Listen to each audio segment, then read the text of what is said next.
একটা লোক, সে তার তিনটে ছেলে, সে তিনটে ছেলে নাম রেখেছে আব্দুল্লাহ। বড় ছেলের নামও রেখেছে আব্দুল্লাহ, মেজো ছেলের নামও রেখেছে আব্দুল্লাহ, ছোট ছেলের নামও রেখেছে আব্দুল্লাহ। তা সে যখন তার মৃত্যুর সময় এসে গেছে, তখন সে তিনটে ছেলেকেই ডেকেছে, ডেকে বলছে, বাবা আমার মৃত্যুর সময় এসে গেছে, তা আমি তোমাদের কাছে কিছু নসিহত করে যাচ্ছি, তার নসিহতটা তোমরা পালন করবা। তা বলছে, হ্যাঁ বাবা বলো। তা তিনটে ছেলেই পরপর দাঁড়িয়ে আছে এবং লোকটা মৃত্যুশয্যায় সজ্জিত, তার স্ত্রী তার পাশে বসে। তখন সেই লোকটা নসিহত করছে, আব্দুল্লাহ আমার সম্পত্তির ভাগ পাবে, আব্দুল্লাহ আমার সম্পত্তির ভাগ পাবে না, আব্দুল্লাহ আমার সম্পত্তির ভাগ পাবে। এই কথা বলে এতটুকু বলা শেষ, লোকটা মারা যায়। যে এই লোকটা মারা গেছে, তখন তিন ভাইয়ের মধ্যে দ্বন্দ্ব শুরু হয়ে গেছে, যে আব্বা আমার বলেছে যে আব্দুল্লাহ আমার সম্পত্তির ভাগ পাবে, মেজর ছেলে বলছে না তোর বলেছে আব্দুল্লাহ সম্পত্তির ভাগ পাবে না, ছোট বলছে যে আমার বলেছে আব্দুল্লাহ আমার সম্পত্তির ভাগ পাবে। তো এই নিয়ে তিন ভাইয়ের মধ্যে যখন দ্বন্দ্ব সৃষ্টি হয়েছে, কেউ আর মানতে চাচ্ছে না। তাই যখন কেউ মানতে চাচ্ছে না, তখন বলছে একটা কাজ করা যাক, আমরা এই বিচার নিয়ে বাদশাহের দরবারে যাব, বাদশাহের কাছে গিয়ে আমরা এই বিচার দেবো যে আব্বা নসিহত করে গেল এই ব্যাপার, কিন্তু আমরা কেউ স্থির হতে পারছি না যে কাকেই বলেছে যে সম্পত্তির ভাগ দেবো, কার বলেছে দেবো না। তা বলার পরে বলছে ঠিক আছে। সকাল হয়েছে, তিন ভাই বেরিয়ে গেছে, বাদশাহের দরবারে যাবে ফিন কাটছে। সকাল থেকে যেতে যেতে ঠিক আমাদের যেমন মাঠ দিবান্তরের মাঠ পার হয়ে একটা গ্রামে ঢোকবে, তখন তারা খুব ক্লান্ত পরিশ্রান্ত হয়ে পড়েছে। তা তিনি ভাই একটা জায়গায় বসে আছে, একটা গাছের তলায়। ঠিক তখন সন্ধ্যা হব হব ভাব, একটা লোক এসে জিজ্ঞাসা করছে তাদের, ভাই আমার এখান থেকে একটা গরু গেছে, গরুটা আমি পাচ্ছি না, তোমরা কি দেখেছো? তা বড় ভাই তখন বলছে, তোমার গরুর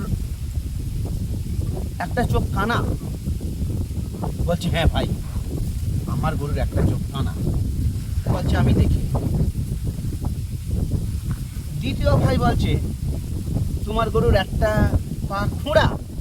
বলছে, হ্যাঁ ভাই আমার গরুর একটা পা খোঁড়া। বলছে, আমিও দেখি।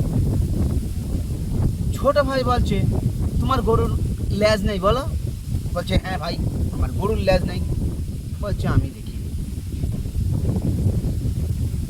যখন তিনজন তিন রকম কথা বলেছে, আর যার গরু তার বর্ণনার সাথে মিলে যাচ্ছে, আবার তিন ভাই বলছে আমি দেখিনি, এই শালারাই গরু নিয়েছে আমার, এদেরই ধর মার। তিনি ভার ধরে নিয়ে গিয়ে বাদশাহের দরবারে বিচার দিয়েছে, আর এরাও যাবে সেই বাদশাহের কাছেই, এদেরও বিচার নিয়ে। বাদশাহের কাছে গিয়ে বলছে, বাদশাহ এই তিনজন মিলে আমার গরু খেয়েছে, তা আমার এর বিচার চাই। তা বাদশাহ বলছে যে তুমি এই মানুষের গরুটা খেয়েছো বা গরুটা মেরে ফেলেছো বা কিছু করেছো? বলছে, না হুজুর আমরা কিচ্ছু করিনি, সে গরু আমরা দেখিনি। তা তখন যে বিচার দিয়েছে সেই বিচারের গরুর রাখাল বলছে, তাহলে আমার গরুর তুমি বললে এক চোখ কানা, তুমি কি করে বললে যে আমার গরুর এক চোখ কানা? আমার গরুর তো একটা চোখ কানা সেই জন্ম থেকেই, তাহলে তুমি কি করে বললে আমার গরুর এক চোখ কানা? সে তখন বলছে যে আমি দেখলাম একটা গরু এই আল ধরে এই পথেই গেছে, কিন্তু আলের একদিকে ঘাস খাতে খাতে গেছে।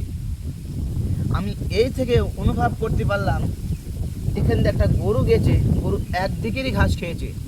যদি তার দুটো চোখ ভালো থাকতো, একবার এদিকে মুখ দেখে তো একবার ওদিকে মুখ দেখে তো। তা এ থেকে আমি অনুভব করলাম গরুর এক চোখ কানা, একদিকে ঘাস খাতে খাতে গেছে, আমি ঘাস ছিঁড়া দেখতে পেয়েছি।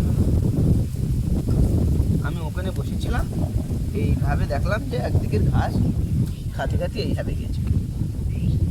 দ্বিতীয় ভাই বলছে তুমি কি করে বললে তাহলে আমার গরুর ঠ্যাং খোঁড়া? দ্বিতীয় ভাই বলছে যে দেখো আমি দেখলাম যে গরু এই রাস্তায় গেছে, কিন্তু 3টে পায়ের দাগ আছে। গরু তো গরুর পায়ের দাগ চিনতে পারবো, যেটা গরুর পায়ের দাগ না বাঘের পায়ের দাগ। তো গরু এই পথে গেছে, গরু 3টে পা পড়েছে, একটা পা মাটিতে পড়িনি। আমি এ থেকে অনুভব করলাম যে গরুর একটা ঠ্যাং খোঁড়া বা একটা ঠ্যাং নেই। বলছে তৃতীয় ভাই যখন বলছে তুমি কি করে জানলে যে আমার গরুর ল্যাজ কাটা? তখন ওই ছোট ভাই তখন বলছে, আরেক ভাই তখন বলছে যে গরুর ল্যাজ কাটা, গরু যেখানে যেখানে পায়খানা করতে করতে গেছে ওখানে ওই ছিড়িবিড়ি হয়ে গেছে পায়খানাটা। যে গরুর ল্যাজ থাকে সেই গরুটা ল্যাজটা উঁচু করে আর এক জায়গায় তার গোবরটা পড়ে। ও যেভাবে পায়খানা করেছে এতে বোঝা যাচ্ছে ওর গরুর ল্যাজ ছিল না, গরুর পায়খানাটা চারিদিকে ছড়িয়ে পড়েছে। এ থেকে আমি অনুমান করি যে মনে হয় তোমার গরুর ল্যাজ কাটা। তখন ওই বাদশাহ বিচারপতি বলছে যে দেখো রাখাল, তোমার গরু এরা খায়নি বা এরা দেখেও নি, তুমি তোমার গরু খোঁজো, তোমার গরু তুমি পাবা, তুমি এরা নির্দোষ, এদের কোনো দোষ নেই। তখন ওরা 3 ভাই নিজেদের মধ্যে আলোচনা করছে এই বাদশাহ মনে হয় খুব নেককার এবং আল্লাহওয়ালা এবং সঠিক বিচারের বিচারক। এই বাদশার কাছে মনে হয় আমাদের বিচার সঠিকই আমরা পাবো। তখন 3 ভাই উঠে বলছে মহামান্য বিচারক বাদশাহ, আমাদের একটা আর্জি আছে এই যে আমার পিতা যখন ইন্তেকাল করে তখন আমাদের 3 ভাইয়ের নামে উল্লেখ করে যে আমার নাম আব্দুল্লাহ, আমি বড় ভাই, ইনি হচ্ছে মেজ ভাই, ইনি হচ্ছে ছোট ভাই। তো আমার আব্বা মৃত্যুকালে আমাদের ডেকে নসিহত করে গেল যে আব্দুল্লাহ আমার সম্পত্তি পাবে, আব্দুল্লাহ আমার সম্পত্তি পাবে না, আব্দুল্লাহ আমার সম্পত্তি পাবে। আমরা 3 ভাই এইভাবে আমরা আনুমানিক করতে অনুভব করছি যে আমি বড়, আমি আমার সম্পত্তির ভাগ পাবো, বাপের যা সম্পত্তি আছে। মেজ ভাই তার পরের কথা বলেছে পাবে না, একজন নাম করেছে বড়, মেজ, ছোট, এমন কোনো নাম করেনি। আমার আব্বা যখন মরে যাওয়ার সময় এইভাবেই বলেছে আব্দুল্লাহ আমার সম্পত্তি পাবে, আব্দুল্লাহ আমার সম্পত্তি পাবে না, আব্দুল্লাহ আমার সম্পত্তি পাবে। তা আমরা বড়, মেজ, ছোট এইভাবে করে নিয়েছি। তা মেজ ভাই মানতে রাজি নাই। তা এই নিয়ে আমাদের দ্বিধাদ্বন্দ্ব। তা আমরা আপনার কাছে বিচার দিচ্ছি যে কিরা পাবে আর কিরা পাবে না। তা বলছে বাবা আজকে তো আমরা এইভাবে করে তোমার বিচার এক্ষুনি তো বলা সম্ভব নয়, তা তোমরা অনেক দূর দেশ থেকে এসেছো, আজকে রাতটুকু মেহমানগিরি এখানে করো, কালকে তোমাদের সকাল 10টার সময় আমার বিচারশালায় বিচার করে তোমাদের দেওয়া হবে। বলার পরে এইবারে যার যার মতন আলাদা আলাদা 3 ভাইয়ের 3টে ঘর দিয়েছে, 3 ভাই 3টে ঘরে রেখে দিয়েছে। রাত্রি বাদশাহের তরফ থেকে খাবার এসেছে, ছোট ভাই একরকম খাবার দিয়েছে, ছোট ভাই রুটি আর মাংস দিয়েছে। ছোট ভাই বলছে যে এই বাদশাহ মনে হয় আমার পুরীর মাংস খাইয়ে দিয়েছে, মাংস মনে হচ্ছে পুরীর মাংস, কোনো পশুর মাংস নয়। এটা আবার কিরকম মাংস? তা এই কথা জোরে জোরে আনুমানিক করে বলছে আর রুটি মাংস খেয়ে নিয়েছে ছোট ভাই। মেজ ভাই খাবার দিয়েছে। মেজ ভাই বলছে, মেজ ভাই যখন খাবার পরিবেশন করেছে মেজ ভাই তখন বলছে যে এই যে বাদশা কি জালিম বাদশা, অতিথি করে রেখে আর এইভাবে করে আগোছালো করে খাতি দিয়েছে। একটা মেহমানগিরি, আমরা একটা ফকিরগিরি, তাকেও তো ভদ্র নম্র ভদ্র সুন্দর করে তারা খাতি দিই, এবার খাতি তো আর কিনি এরকম আজব, এমন তো আমি কোনোদিন দেখিনি। এই বাদশা কি জালিম বাদশা, জালিয়াতিভাবে খাতি দিয়েছে। আর এক ভাইয়ের যারা খাতি দিয়েছে সে তার বলছে যে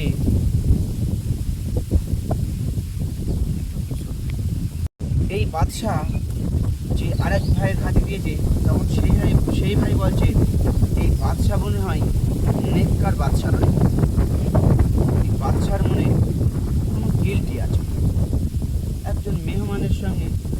কেমন মেহমানদারি।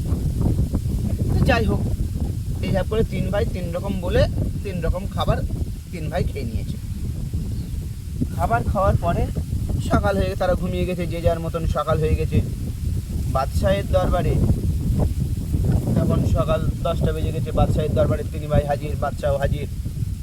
তা তখন বাদশাহ জিজ্ঞাসা করছে, কে বলেছিলেন যে এই বাদশাহ খুব জালিম বাদশাহ? একজন বাদশাহের এইভাব করে মানুষ মেহমানদারি করে নাকি? এক ভাই হাত তুলেছে, বলছে আমি। বাদশাহ জিজ্ঞেস করছে, আমি দরজার পাশে শুনলাম এক ভাই বলছে যে এই আমারে খাতি দিয়েছে মনে হচ্ছে কুকুরের মাংস। তা কুকুরের মাংস কাউকে খাতি দেয় নাকি? এই বাদশাহ মনে হয় খুব কৃপণ বাদশাহ বা উচ্ছৃঙ্খল বাদশাহ, এমনভাবে সে কে বলেছিল? এক ভাই হাত তুলে বলছে আমি। আরেক বাদশাহ এসেছে, কে বলেছিল যে এই বাদশাহ বড় নিষ্ঠুর বাদশাহ, একজন মেহমানদারিকে এইভাবে করে আগোছালোভাবে খাতি দিয়েছে, এইভাবে করে কেউ খাতি দেয় নাকি? আরেক ভাই হাত তুলে বলছে আমি বলেছি। তা তখন ওই বাদশাহ বলছে, যে বলেছে কুকুরের মাংস দিয়ে খাতি দিয়েছে, যে ভাই বলেছে, সে এই বাদশাহের এই তার পিতার সম্পত্তির ভাগ সে পাবে। বড় ভাই বলছে ঠিক আছে, মেজে ভাই বলছে ঠিক আছে। দ্বিতীয় মেয়নের বলছে যে যে বলেছে যে এই বাদশাহ জালিম বাদশাহ, সে সম্পত্তির ভাগ পাবে না। এক ভাই দেরি উঠেছে, বলছে এ কথা আমি, আচ্ছা ঠিক আছে। তৃতীয় জনের বলছে যে বলেছে এই বাদশাহ আগোছালোভাবে খাতি দিয়েছে, মেহমানদারি এমনভাবে করে নাকি, এই বাদশাহ তার পিতার ভাগ সে পাবে। 3 ভাই বলছে আমরা আপনার বিচার মানলাম না। এবার কোনো বিচার হলো নাকি? এটা কি বিচার হতে পারে? কে কুকুরের মাংস দিয়ে তুমি ভাত দিয়েছো, ও বলছে কুকুরের মাংস জানতে পেরে ও অনুভব করেছে, তুমি ওর বলছো পাবে। এ বলেছে বাদশাহ জালিম বাদশাহ, এ পাবে না, এ বলছে পাবে। এ আপনার বিচার আমরা মানলাম না। তখন বলছে বিচার যদি আমার না মানো, এইবার তুমি তোমার মাকে ডাকো, তারপরে আমি এই বিচারাধীন করব। তার মা ডাকা হলো, তার মা আসলে, তার মা এসে জিজ্ঞাসা করছে, বলছে বুড়িমা, আপনার এই 3টে সন্তান, এই 3টে সন্তান কি আপনার নিজের সন্তান বা কি বৃত্তান্ত একটু বলবেন এদের ছোটবেলা থেকে আপনার বড় হওয়া পর্যন্ত? তো তখন বলছি বাবা কি বলবো, আমার প্রথম সন্তান এই আব্দুল্লাহ হওয়ার 2-3 মাসের মধ্যে আমার বাড়ির সামনে আমার উঠানে একটা বাচ্চা ছেলে রেখে যাই। কে রেখে গেছে তার আমি জানি না, কিন্তু আমি মা হয়ে আমি একজন অবুঝ বাচ্চারে কি করে আমি চোখের সামনে রেখে দিতে পারি যে আমি ওরে বাঘে শিয়ালে খেয়ে নিয়ে চলে যাক। তা আমি ওই সন্তানটা মানুষ করার পরে 2 বছর 3 বছর পরে আমার আর একটা সন্তান হয়। তা তখন বাদশাহ বলছে তোমরা বুঝতে পেরেছো যে তোমরা তো বুঝতে পেরেছো যে এই আব্দুল্লাহ নিজের বাপের সম্পদ পাবে না, কারণ সে নিজের বাপের ঔরসের সন্তান নাই, তাই জন্যই এই আব্দুল্লাহ পাবে না।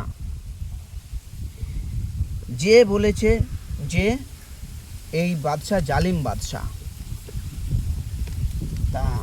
তারে বলছে যে তুমি কি করে বললে যে এই খাবার মানুষের খাবার দিতে নেই, যে কুকুরের মাংস? তুমি কি করে জানলে মাংসটা কুকুরের হতে পারে? তুমি তো নিশ্চয়ই জেনেছো। তা সেই ভাই উত্তর দিচ্ছে যে আমি যখন মাংসগুলো ছিঁড়ে নিচ্ছি তখন দেখছি মাংসে কোনো আঁশ নেই, মাংসটায় কোনো তেল নেই, মাংসটা কড়া। এ থেকে আমি অনুভব করলাম এটা মনে হয় কুকুরের মাংস। তা বলছে ওটা আপনাকে খেতে দেওয়া হয়েছিল কুকুরেরই মাংস। দ্বিতীয় ভাই বলছে, আরেকজন বলছে তুমি কি করে জানলে যে এই বাদশাহ জালিম বাদশাহ? বলছে হুজুর আমি বলেছিলাম। তার মা বলছে আমি তোমাকেই কুড়িয়ে এনেছিলাম, আমার বাড়ির আঙিনায় তোমাকেও কেউ ছোটবেলায় ফেলে রেখে গিয়েছিল। বলছে তুমি কি করে জানলে যে আমি জালিম বাদশাহ? বলছে যখন তুমি খাতি দিতে এসেছে তোমার কোনো পুরোহিত বা তোমার কেউ লোক বা তুমি নিজেও এমনভাবে খাতি দিয়েছে যেন একজন কুকুরকে খাতি দিচ্ছ। একজন মানুষ বা একজন মুসাফিরকে এইভাবে তো খাতি দেয় না কেউ। আমি এ থেকে বুঝতে পেরেছি মনে হয় তুমি জালিম বাদশাহ। তো তখন বাদশাহ বলছে আমি জালিম বাদশাহ, এমন জালিম বাদশাহী আমার আগে অন্য বাদশার বাদশাহী, আমি তার থেকে আমি এই রাজ্যটাকে আমি অন্য রাজার থেকে ছিনিয়ে নিয়ে আজকে আমি এখানে বাদশাহী। এটা আমার নিজেরও বাদশাহী নয়। দ্বিতীয় ভাই বলছে যে আমি বলেছিলাম যে এই বাদশাহ মনে হয় মানুষকে মেহমানকে হেফাজত করতে পারে না।